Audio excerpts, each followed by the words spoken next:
Cosas muy extrañas que suceden en el gobierno. Y digo extrañas porque Nayib se vendió, que era diferente, que Nayib era un superhombre diferente que venía a rescatar a la población, bla, bla, bla. Pero veamos lo que sucede.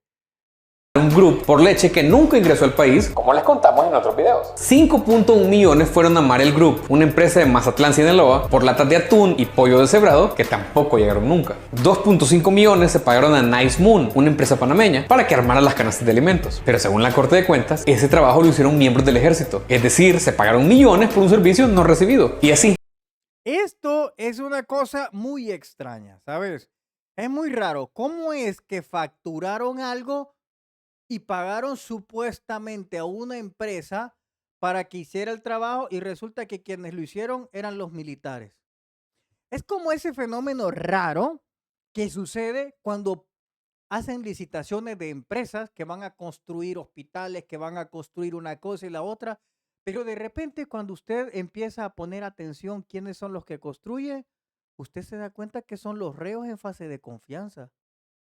Usted observe bien y se da cuenta que son los reos en fase de confianza quienes construyen cosas. Entonces usted se pregunta, ¿cómo es posible que contraten a una empresa, pero esa empresa no lleva a sus empleados, sino que esa empresa lo que hace es que pone a los reos en fase de confianza que están al servicio del gobierno y del pueblo, no de una empresa privada? ¿Y les pagan a estos reos o no les pagan? Todas estas cosas son unas ondas bien raras que pasan en el gobierno de Bukele. Y me cuesta a mí creer que Nayib es con la inteligencia que él tiene. Dicen que en bachillerato sacaba puro 10, 10, 10, 10, 10, 10, 10, 10, 10, 10, 10.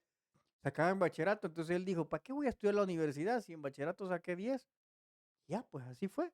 Pero la pregunta es, era tan inteligente que cuando iba a kinder sacaba 10, en la prepa sacaba 10, en bachillerato sacaba 10 y llegó a ser presidente. ¿Y será posible que nadie sea tan pendejo que no se dé cuenta el saqueo que está sucediendo? ¿O realmente Nayib sí se da cuenta de lo que está sucediendo, pero él no lo quiere ver?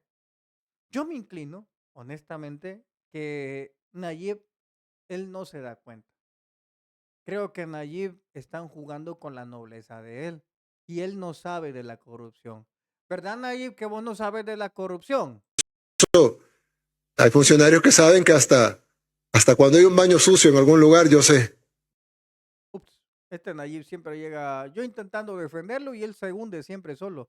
Sigamos. En 43 procesos de compra, la Corte un grupo por leche que nunca ingresó al país, como les contamos en otros videos. 5.1 millones fueron a Marel Group, una empresa de Mazatlán, Sinaloa, por latas de atún y pollo deshebrado que tampoco llegaron nunca. 2.5 millones se pagaron a Nice Moon, una empresa panameña, para que armara las canastas de alimentos. Pero según la Corte de Cuentas, ese trabajo lo hicieron miembros del ejército. Es decir, se pagaron millones por un servicio no recibido. Y así, en 43 procesos de compra, la Corte de Cuentas no encontró evidencia de que productos y servicios que sumaban 110 millones de dólares hayan sido recibidos. La cifra reclamada equivale al recorte que el gobierno propuso a los presupuestos de salud y educación en 2025. La Corte de Cuentas revisa cómo el gobierno gasta dinero público en tres fases. La primera es la auditoría, donde investigadores o auditores revisan. A las cuentas que no cuadran les llaman hallazgos. Bienvenida a la Corte de Cuentas. El que no debe, no teme. Así que nosotros tranquilos. La segunda es el juicio de cuentas, donde una cámara de primera instancia evalúa si los hallazgos son reparos administrativos, que implica una multa, o reparos patrimoniales, donde el funcionario o empleado público debe reponer el dinero. Como en todo juicio, los funcionarios pueden defenderse. Si el juicio se pasa de 2 años, el juicio se vence, o sea, el Estado pierde la posibilidad de recuperar el pisto. Como en todo juicio, debe emitirse una sentencia. La tercera fase es la de apelación, donde se puede revisar la sentencia. Una cámara de segunda instancia, integrada por 2 magistrados y por el presidente de la Corte de Cuentas, tiene la última palabra. Pablo Anlíquer, su jefe de compras, Lorenzo Adalberto Corpeño Figueroa y otra decena de empleados del MAC fueron llevados a juicio. En agosto de 2021, la Corte de Cuentas remitió el caso a la Fiscalía. Un documento que revisamos decía que había indicios de malversación de fondos públicos. No está claro si se emitió la sentencia en el juicio. Anlíquer renunció a ser ministro el 7 de abril de 2021 y fue nombrado viceministro de Agricultura hasta el 31 de mayo de ese mismo año. Un mes después, Estados Unidos lo sancionó por su vinculación en actos de corrupción y por haberse apropiado de fondos públicos para beneficio personal. Si la auditoría de la Corte de Cuentas daba indicios de una malversación de fondos públicos que iban a servir para llevar comida a los hogares de miles de salvadoreños, ¿por qué no se hizo pública la sentencia contra Líker y los otros responsables? En El Faro llevamos 26 años fiscalizando a los gobiernos de turno. Si querés apoyar nuestro periodismo, ingresa a apoya.elfaro.net y seguinos en redes sociales. Ahí lo tienen, brother. Cosas bien raras que pasan en el gobierno. Yo recuerdo que Nayib dijo, yo no voy a ser ladrón ni me voy a juntar de ladrones, y a la par de él estaba Carolina Ríos, que se había robado una beca de $2,000. Es raro todas esas cosas que pasan. Muy raras.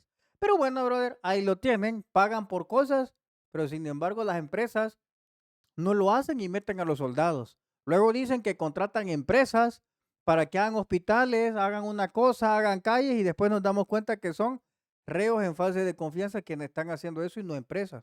Pero sin embargo, estoy segurísimo, conociendo la trayectoria corrupta del gobierno de Bukele, estoy seguro de que han de poner que esa gente, pobre gente, recibe un sueldo y que le pagan. Y tal vez no es cierto. Pero estas cosas no los habla el fósil arenero de este Walterengo, ¿va?